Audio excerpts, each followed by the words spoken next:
All right, fastest 15 minutes on the internet, fastest 15 minutes in social media. And my name is Judson Powell, and I am the CEO of Capri TV. It is a Black-owned television network.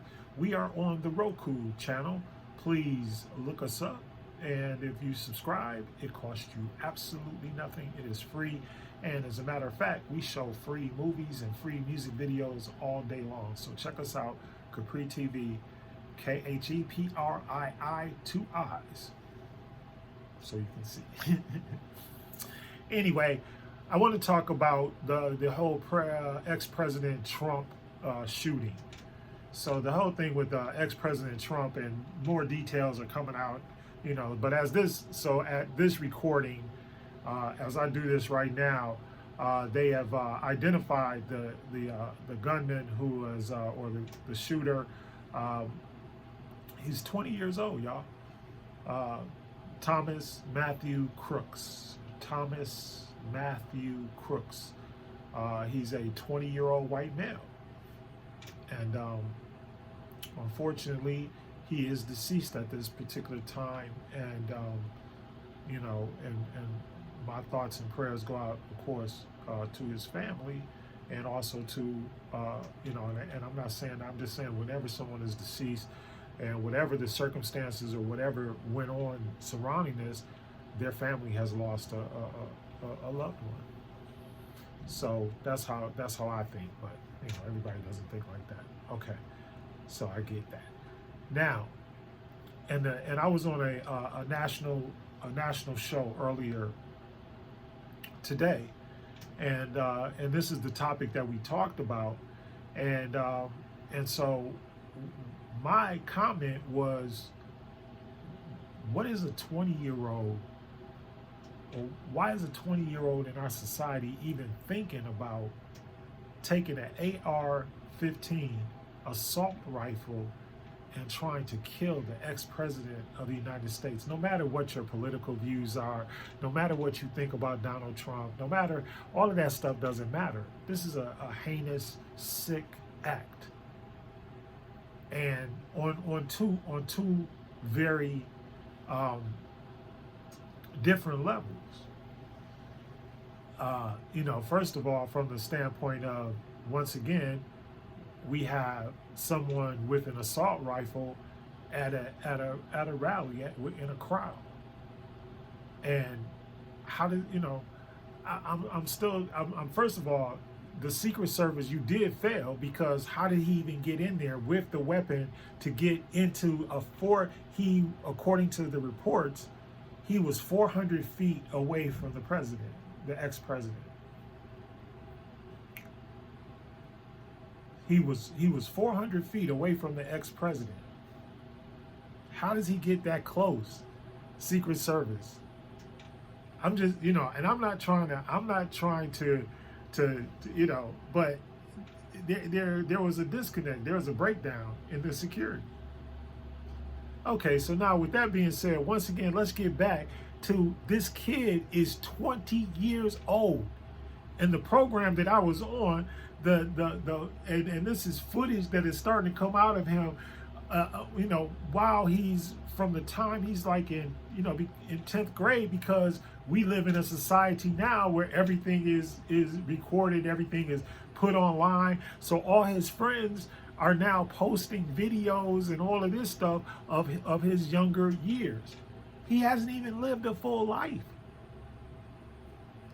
And the stuff that he was posting was kind of nonsensical. It kind of didn't, which is good for a kid.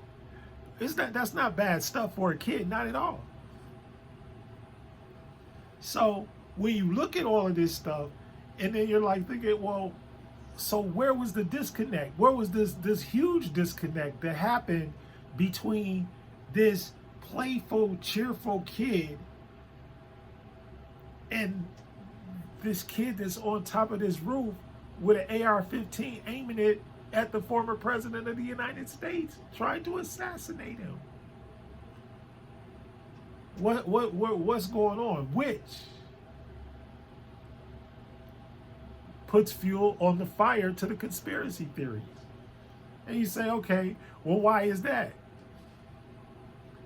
Because all of a sudden, it's like it changes things. Remember, this 20-year-old kid is deceased, so he can't say anything. There are multiple reports, which, of course, the Secret Service and other authorities are denying, that say that people saw him perched upon the roof and that they told people to like leave him alone. Okay?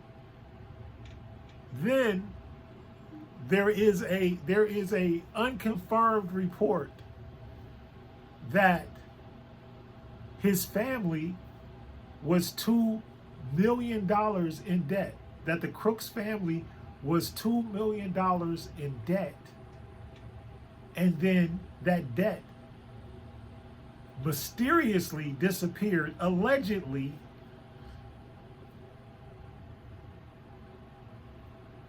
right before the shooting.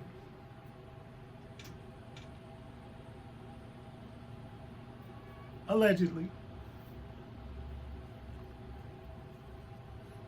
Well, if this conspiracy theory is true, then that's motive right there. That's a great motive.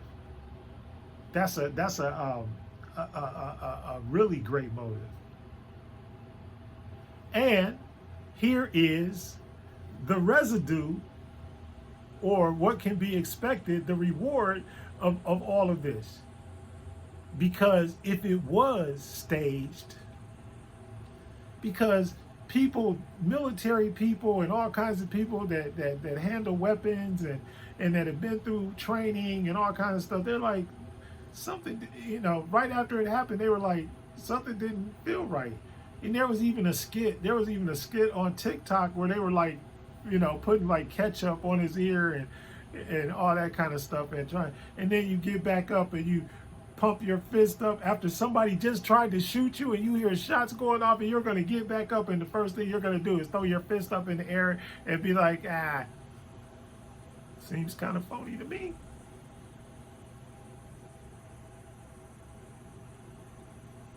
Seems kind of like a setup. And why would you do that? I'm glad you asked that question. Why would you do that? Because it gives you momentum now going into Milwaukee with the Republican National Convention. And then today you announce that this guy, J.D. Vance, I had to look down and get his name because he ain't really well known, but J.D. Vance, who's a politician from Ohio, and he went to Ohio State, so I already hate him. Go blue. Hail to the... All right, anyway. But I'm just telling you. I'm just telling you. And this guy has I forget, it's a book or a record or something like. I didn't get a chance. I just read it. And I didn't get a chance to listen to any of this stuff or read it or anything like that. But in the title is the word hillbilly, which is according to what I read about him. Because like I said, I don't know who he is. I mean, I personally, I just read about him today. When I read that he was going to be, so you get an assassination attempt, okay? You're getting sympathy and blah da da da da, and it's putting you in the news cycle big time, because now it's like you're trending everywhere, you're in the news cycle everywhere, and all of us who are media practitioners and who have degrees in media and journalism and all that kind of stuff, we know one thing. And that is that there's no such thing as bad publicity, and there's no such thing as something as really negative or any type of that when it comes to publicity. Publicity is publicity. If people, if whether it be good, bad, indifferent, if people, people are saying your name, then it's a good thing for you.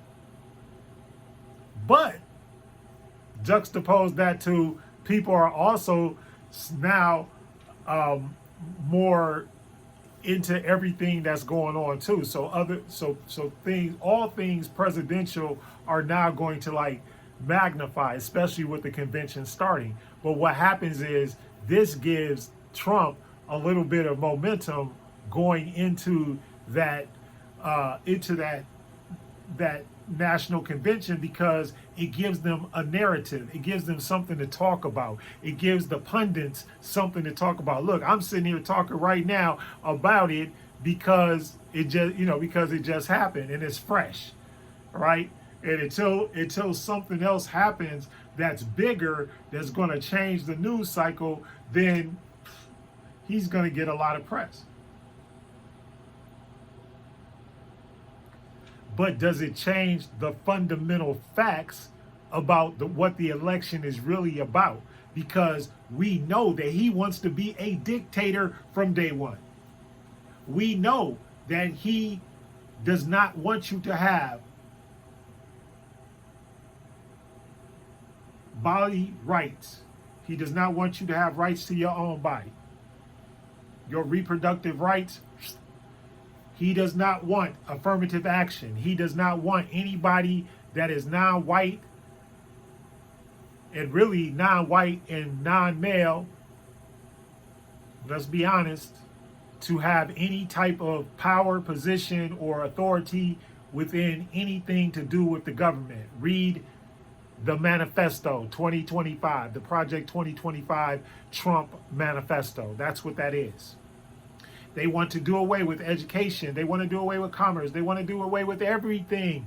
All the departments, they want to do away with it, and then there'll be a free-for-all, and there'll be no control over anything, and then people will be able to run roughshod, especially those that have money. Why? Because they'll be able to take advantage of you because you don't have any. So that's what we're voting on. It's a referendum of whether or not you want democracy, who the candidates are. Joe Biden could be 157 years old. But guess what? If I got to vote him or Trump, I'm going to vote for him. I don't care how old he is. I don't care if on election day he's on life support, whatever, I'm voting for him. Period. Point blank. Because I understand what's at stake. Because I understand how important democracy is, because I understand how important it is for everybody to have rights. And this ain't even a black or white thing. It's about everybody that's in all of those protected classes that were done away with by this rogue Supreme Court need to be reprotected. They need to be put back into a position where they are effective citizens and their voices are heard. And we need to stop playing around. We got too much knowledge, too much power, too much money, too much everything else that we can't solve the issues of the people of the United States of America. That's why I tell people all the time, we're more, most people are more patriotic than Donald Trump could ever even imagine. All of the things that all of the disenfranchised, all the downtrodden, all of those protected classes of people, that's what the discrimination law is based on.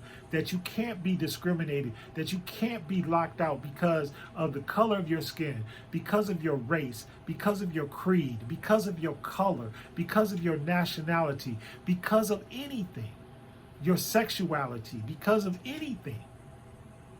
Your religion, all of those things, whatever it is that makes up your humanity is supposed to be protected by the courts.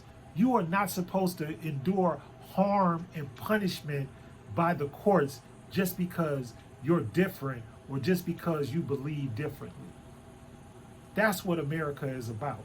That's what the founding fathers envisioned. That's why they had separation of church and state.